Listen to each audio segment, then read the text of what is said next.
J'ai appris son décès via mon manager, mon ancien manager, Gauthier Lavivatier, celui-là même qui a permis que Doug Sara soit hospitalisé à l'hôpital cantonal de Genève.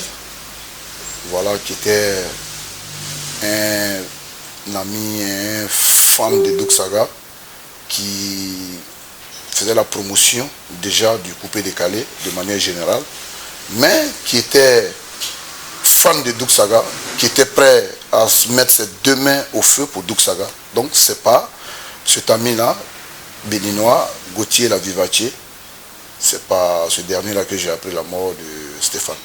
Ah, ça m'a bouleversé d'autant plus que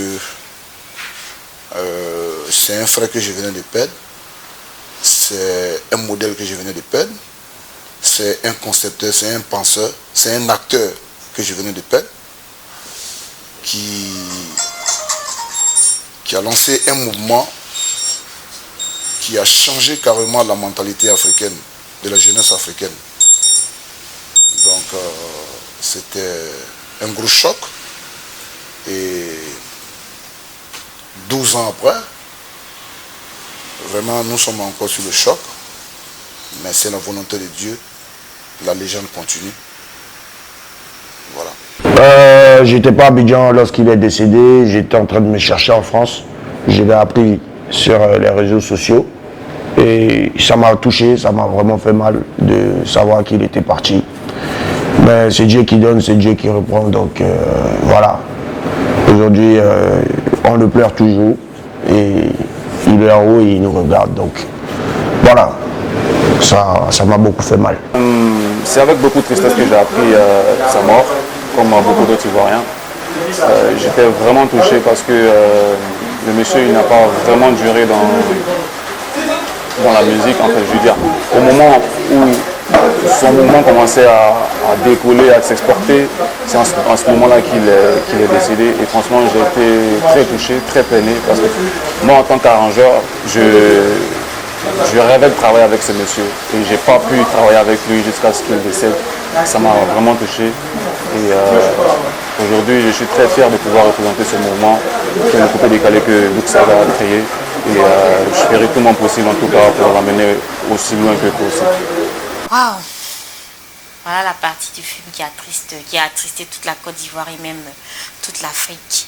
Moi, j'ai suivi, on va dire, le parcours côté santé de Doug Saga et je pense que j'étais en famille quand j'ai appris la mort de Doug Saga. Je n'en revenais pas. Franchement, je n'en revenais pas et c'est comme si tout s'arrêtait là, quoi. J'ai pleuré vraiment toutes les larmes de mon corps. Maman me disait, mais c'est ton parent.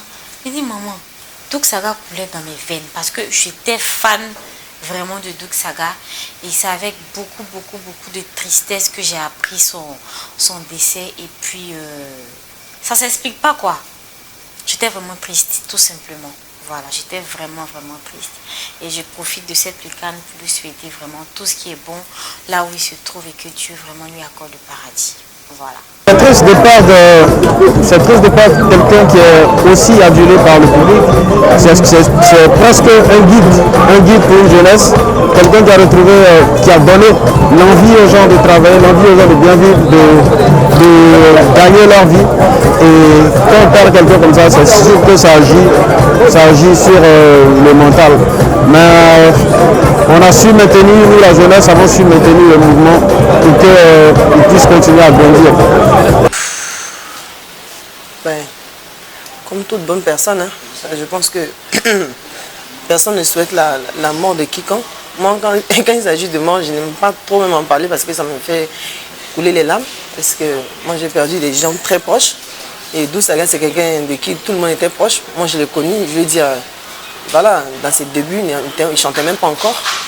Et c'était vraiment dur. C'était dur de le voir malade. Et dans sa maladie, il se battait. Je voyais qu'il aimait la chose parce que malgré qu'il était malade, il montrait quand même ses montres. Il disait que non, ça va aller et tout.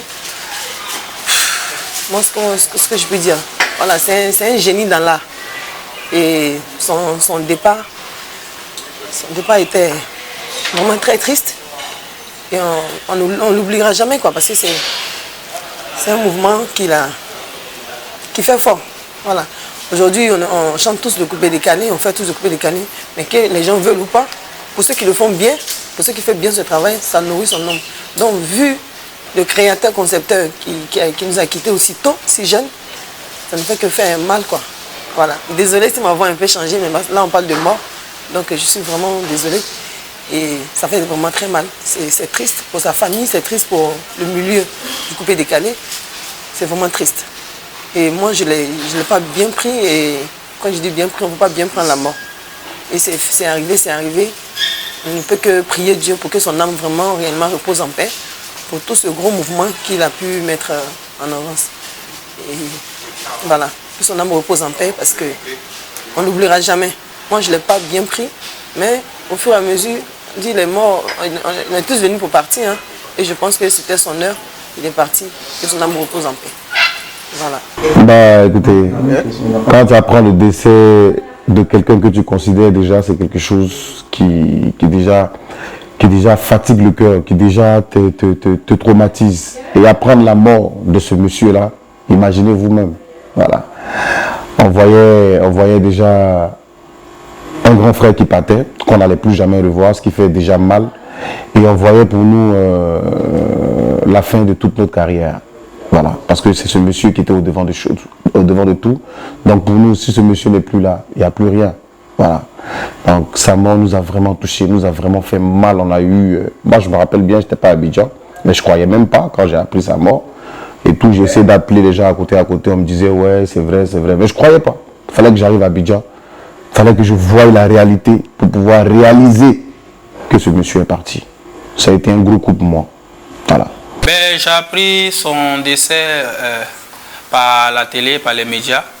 Un jour, je regardais la télé, je savais qu'il était très malade. Après, on nous a dit que ça allait un peu. Et un matin, nous sommes réveillés, on a vu à la télé que le père de la sagacité venait de nous quitter. Ça m'a fait vraiment, vraiment, vraiment mal parce que je n'ai pas eu l'occasion de causer avec lui, de le connaître. Donc, c'était au début de ma carrière. Ça m'a fait énormément mal et jusqu'à aujourd'hui, c'est un regret parce que je n'ai pas pu connaître ce monsieur. Voilà. Bon, la mort de Louisa, c'était un gros choc. C'est l'hôpital qui m'a appelé. Et j'étais en Espagne en concert. Et il faut dire que 5 heures ou 6 heures avant, nous avons tous appelé. Bon, ce que je sais qu'il avait appelé, Lino, il avait appelé Goro, il m'avait appelé. Il a dit, famille, c'est bon, je me rétablis. On ne sentait rien dans sa voix. Après, sa petite soeur a dit qu'elle a habillé. Il a demandé de l'habiller, de mettre son argent sur lui. Il a mis son argent sur lui. Et ensuite, comme c'était Madame Karama, l'assistante de la première dame du Burkina qui était à côté, l'hôpital l'a appelé et elle m'a appelé sur mon numéro de Paris. Bien évidemment, à l'époque, j'étais en roaming encore, 2006. En même temps, on n'explique pas pour laisser. Merci. Bon, quand j'ai appris son décès, j'étais à l'intérieur du pays. Vraiment, ça nous a tous marqués, ça nous a tous fait mal. Parce que c'était notre modèle. Il nous faisait danser tout le temps. Il avait fait qu'on avait oublié la crise. Voilà, que la Côte d'Ivoire traversait en cette période-là, 2002-2003 par là. Et ça nous a choqué de voir notre président. C'est lui-là même qui a mis la joie de notre cœur. C'est lui-là qui nous a fait danser pendant la crise. On a coulé la lame. C'est vrai, on ne pouvait pas être à Abidjan pour suivre les obsèques et tout ça, mais bon. Il est toujours gravé dans notre cœur et dans notre mémoire et on n'oubliera jamais. Au départ, j'ai pas cru. On priait tous pour ne pas que ça arrive au pire. Et le pire est arrivé. Ça nous a tous choqués. Ça n'a pas été facile pour nous. Mais bon, c'est la vie. On ne peut que demander à Dieu de lui apporter en tout cas une place auprès de lui. Et que son âme repose en paix. Et on lui dit merci pour tout ce qu'il a apporté à la musique ivoirienne. Et aussi à cette mentalité des gens à nous. À la mentalité ivoirienne aussi. Je crois que désormais tout le monde sait que il faut souffrir pour réussir. Il faut travailler pour faire le boucan. Donc voilà, ça c'était ses slogans. L'ennemi de l'homme, c'est l'homme.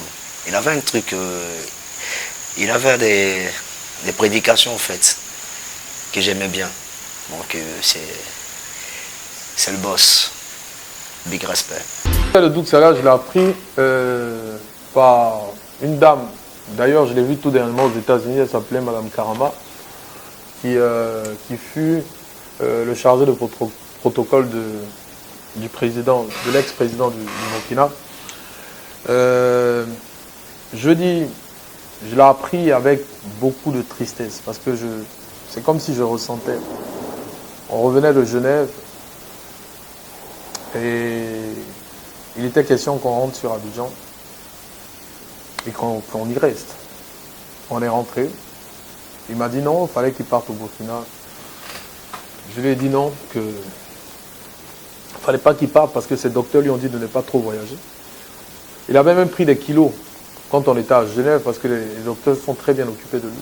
Il y avait encore de l'espoir et ils lui ont dit de ne pas faire certaines choses, surtout voyager, parce que ça allait fatiguer son corps. Donc il devait se reposer. Mais comme il avait d'autres ambitions, il voulait s'acheter forcément une Lincoln Navigator. Et je me rappelle encore la première dame, l'ex-première dame l'avait appelé pour lui dire que sa Lincoln était au Burkina. Il voulait forcément aller la chercher lui-même et la ramener. Parce qu'il avait essayé une première tentative de faire venir une voiture par le bien d'un ami qu'on a là-bas. Ça n'a pas marché. Donc il voulait éviter de se faire doubler sur cette voiture-là, surtout qu'il savait que déjà il avait obtenu par le bien de l'ex-première dame. Donc il est parti au Burkina. Et il devait revenir avec sa Lincoln. Finalement, il est revenu les 2 pieds devant. Malheureusement, ça a été un choc pour toute la Côte d'Ivoire et ça a été aussi un choc pour moi. Voilà.